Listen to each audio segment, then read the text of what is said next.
I just finished watching every single pre-fight press conference for UFC 308, and today I wanted to take a little bit of a deeper dive into each of these fighters, talking about their mindset, kind of how they're feeling, even from a betting perspective. Is there anything that we can learn about these fighters? Or if you just want to get the recap in general, I'm here to present it to you. Timestamps will be there. Hello everybody, welcome back to another video. If you're new here, my name is Kyle. I am your guide with many YouTube channels. I want to start off with Ilia Topuira. And honestly guys, there's not a ton to break down about Ilia Topuira because it's more of how Ilia Topuira has always been. He's extremely confident. I don't even want to say he's arrogant. You could, I understand, when he speaks, when he trash talks, you could look at that as arrogant, but I also wonder if it's him still perfecting his English.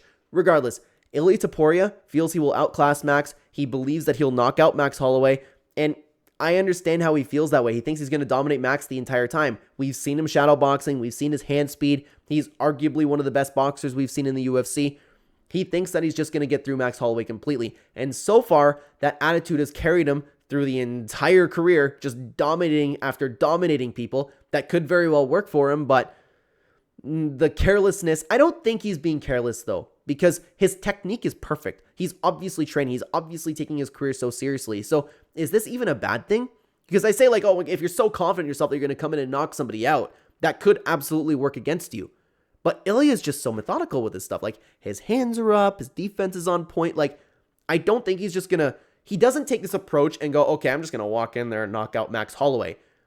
He speaks like that, but he doesn't fight like that. He's just extremely confident, extremely on point. He's ready to set up a complete career for himself. So I'm feeling good about Ilia Topuira right now. Robert Whittaker, on the other hand, though, had a pretty interesting press conference, and I like relating to these now because if you've been following the channel, you would know that I'm a new father, and Robert spent a lot of time talking about how his drive for fighting has changed. And what's funny is he even mentioned that he's like, if you're a parent, you would know that these things change you.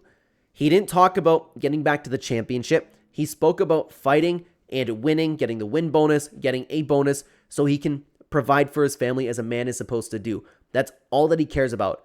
And I understand this attitude more than anything now because don't get me wrong, in my life, I know it's going to sound egotistical, I'm sorry, but I was already pretty mature.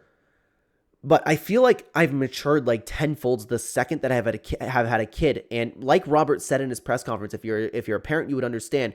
It's so cliche to say, but I get it now. Now that I've had my daughter, I am so obsessed with making as much money as I possibly can to just give her the best life in the world.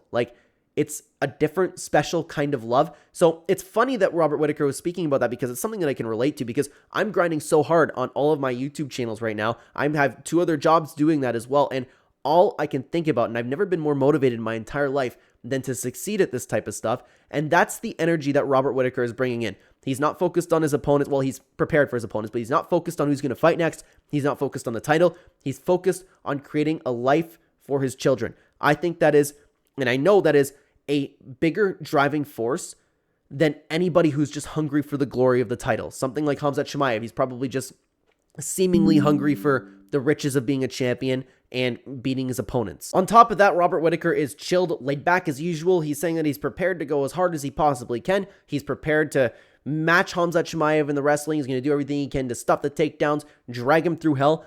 I'm actually feeling very, very good about Robert Whittaker because he has been proven why he's been so motivated lately. And I know he's not a brand new father, but it's interesting hearing him talk about it and how passionate he is. And I do understand his motivation at this point. Khamzat Chimaev, though, I got a little bit of a more strange feeling from because he doesn't have, and this was brought up at the actual press conference and Khamzat just kind of shrugged it off. He doesn't have that, I'm going to come in there and smash everybody and absolutely destroy everybody.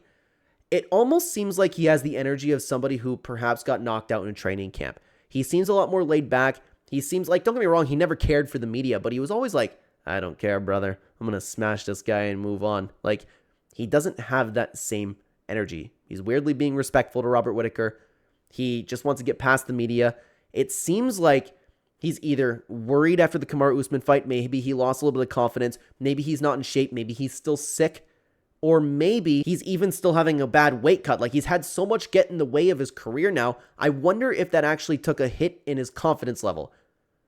It's very, very interesting, and I think this is going to be important to see what kind of Khamzat Chimaev shows up. If he shows up screaming, going, woo, walking over to the cage, running to the cage, steamrolling Robert Whittaker at the very beginning, I'm not saying that he took a confidence hit. I'm not saying that, but there could still be an external factor at play here. Khamzat Chimaev was just weirdly, uncharacteristically not himself. And that could be for a variety of reasons. I'm worried for that. So I'm feeling not so great about Khamzat Chimaev and feeling very good for Robert Whittaker after this press conference. But guys, there is so much more that we can dive into when it comes about these fights. If you guys want to hear me break down the entire card, you can check it out right here. We dive into these fights as deep as we can possibly go. I would love to have you over there. Take care, everybody.